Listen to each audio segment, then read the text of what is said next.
Hello guys, I am Sumi, currently a second year BDS student at Government Dental College, Alappuzha. അപ്പോൾ ഇന്ന് ഞാൻ കോട്ടക് കന്യാ സ്കോളർഷിപ്പിനെ പറ്റിയാട്ടോ പറയുന്നത്. ഈ ഒരു സ്കോളർഷിപ്പ് ഫീമെയിൽ സ്റ്റുഡൻസിന് മാത്രമാണ് ആപ്ലിക്കബിൾ ആയിട്ടുള്ളൂ. ആൻഡ് ഈ ഒരു സ്കോളർഷിപ്പ് കിട്ടുന്ന സ്റ്റുഡൻസിന് പെർ ഇയറിൽ 1.5 lakh rupees ആയിരിക്കും കിട്ടുന്നത്.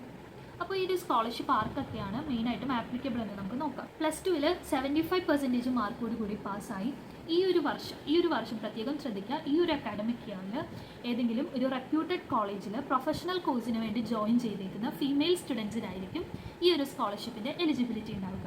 അപ്പോൾ നിങ്ങൾക്ക് ഒരു ഡൗട്ട് വരാം, ഏതൊക്കെ പ്രൊഫഷണൽ കോഴ്സാണ്? എല്ലാ പ്രൊഫഷണൽ കോഴ്സസും സജാസ് MBBS, എഞ്ചിനീയറിംഗ്, ഇൻറ്റിഗ്രേറ്റഡ് LLB അങ്ങനെ വരുന്ന എല്ലാ പ്രൊഫഷണൽ കോളേജുകളിലും പഠിക്കുന്ന പ്രൊഫഷണൽ കോഴ്സുകൾക്കും പഠിക്കുന്ന സ്റ്റുഡൻസിന് ഈ ഒരു സ്കോളർഷിപ്പ് ആപ്ലിക്കബിൾ ആണ്. മാത്രമല്ല ഈ സ്റ്റുഡൻസിൻ്റെ ഫാമിലി ആനുവൽ ഇൻകം എന്ന് പറയുന്നത് 6 lakhന് താഴെയായിരിക്കണം. വേറൊരു ക്രൈറ്റീരിയയും കൂടിയുണ്ട്. ഈ ഒരു റെപ്യൂട്ടഡ് കോളേജ് എന്ന് നമ്മൾ പറഞ്ഞല്ലോ, റെപ്യൂട്ടഡ് കോളേജ് എന്ന് പറയുമ്പോൾ NIRF റാങ്ക് ലിസ്റ്റിലുള്ള റാങ്ക് പട്ടികയിലുള്ള കോളേജാണോ എന്ന് കൂടി നിങ്ങൾ ഉറപ്പുവരുത്തണം.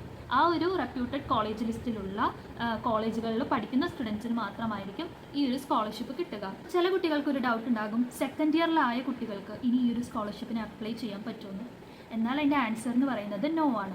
കാരണം ഫസ്റ്റ് ഇയറിൽ ഈ ഒരു അക്കാഡമിക് ഇയറിൽ 2025-26 അക്കാഡമിക് ഇയറിൽ ജോയിൻ ചെയ്തേക്കുന്ന ഫസ്റ്റ് ഇയറിലെ ഫീമെയിൽ കുട്ടികൾക്ക് മാത്രമായിരിക്കും ഈ ഒരു സ്കോളർഷിപ്പിന് അപ്ലൈ ചെയ്യാനുള്ള എലിജിബിലിറ്റി എന്ന് പറയുന്നത്. അപ്പോൾ ഈ ഒരു സ്കോളർഷിപ്പ് എന്ന് പറയുന്നത് ഇന്ത്യയിലത്തെ എല്ലാ സ്റ്റുഡൻസിനും അപ്ലൈ ചെയ്യാവുന്നതാണ്.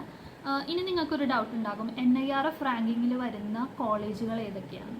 അതിൽ മെയിനായിട്ടും വരുന്നത് IIT, ISER, NIT കാലിക്കറ്റ്, അങ്ങനത്തെ കേരള യൂണിവേഴ്സിറ്റി, അങ്ങനത്തെ കുറച്ച് യൂണിവേഴ്സിറ്റി ഉണ്ട്. അത് നിങ്ങൾക്ക് ഗൂഗിളിൽ നോക്കിയാൽ മനസ്സിലാകും ഏതൊക്കെയാണ് NIRF റാങ്കിങ്ങിലുള്ള കോളേജുകളെന്ന്.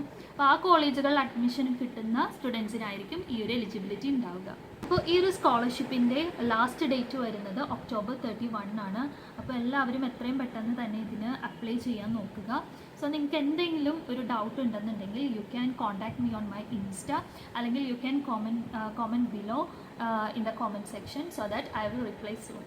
So that's all. Bye bye.